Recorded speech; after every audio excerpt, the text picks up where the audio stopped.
विसर्जनाचा दिवस मनावला? केमिकल टेक्नॉलॉजीमध्ये LIT हे खूप मोठं नाव आहे. 8 दशकांपेक्षा जास्त या ठिकाणी LITचं कार्य चाललेलं आहे. जगातले अनेक बेस्ट केमिकल इंजिनियर्स हे LITतनं पासआउट झाले.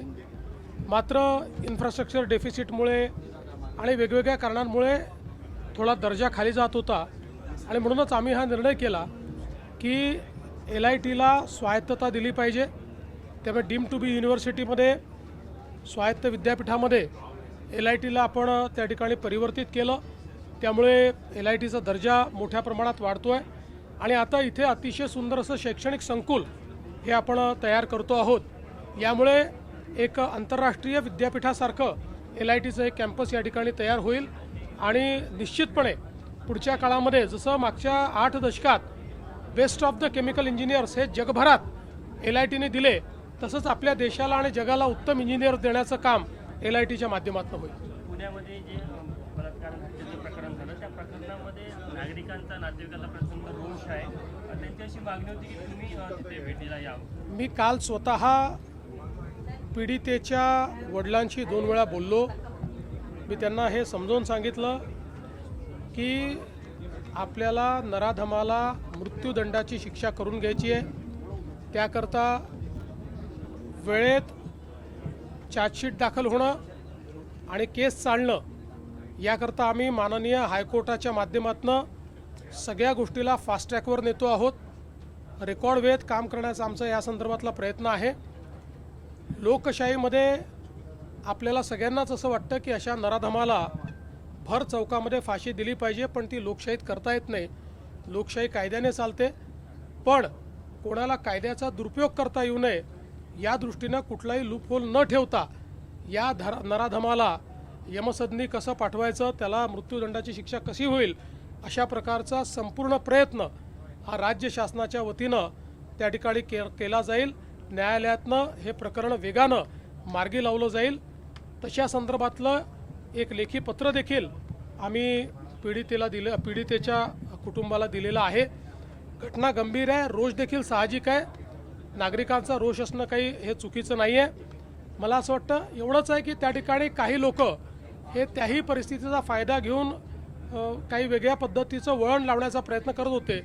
पण मी मुलीच्या वडिलांचे आभार मानतो की त्यांनी ती परिस्थिती समजून घेतली आणि CPंशी चर्चा केल्यानंतर त्यांनी हा निर्णय केला की आम्ही हे कॉल ऑफ करू.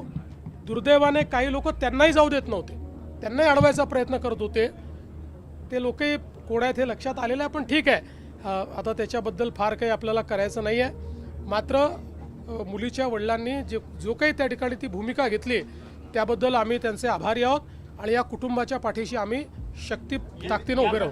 जो आरोप आहे त्याच्यावर 2019 मध्ये देखील एक गुन्हा दाखल झाला होता. पुराव्याअभावी त्याची म्हणूनच आता त्याचे जुने गुन्हे देखील काय आहेत हे शोधून काढले जातील. कोणी लॅप्सेस ठेवले होते का ते देखील बघितलं जाईल. या प्रकरणात देखील खबरदारी घेतली जाते. याच्यात तो बाहेर येऊ शकत नाही.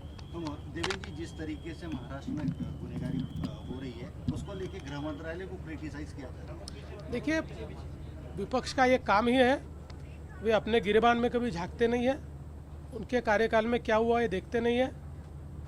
कैश फॉर ट्रांसफर्स वाले लोग अगर हमको सिखाएंगे तो फिर तो ये हंसने वाली बात होगी. राहुल गांधी भाऊ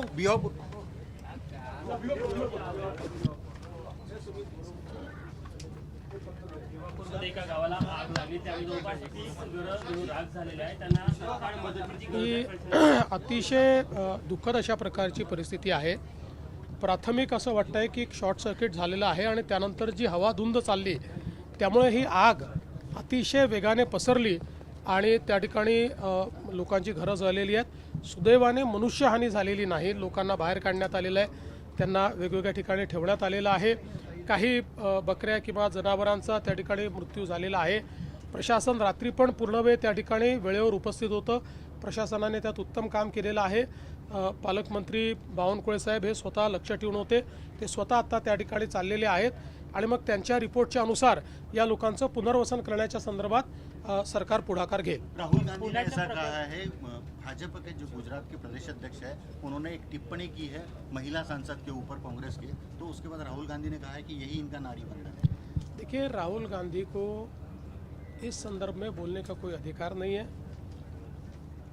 ये ऐसी पार्टी है जिसने देश के इतिहास में पहली बार भारत की महिलाओं को लोकसभा और विधानसभा में प्रतिनिधित्व मिल रहा था, उसको संख्या बल के भरोसे परास्त करने का काम राहुल गांधी ने किया है। देश के सुधारों के इतिहासों में सबसे प्रतिगामी अगर कोई निर्णय है तो राहुल गांधी का ये निर्णय है।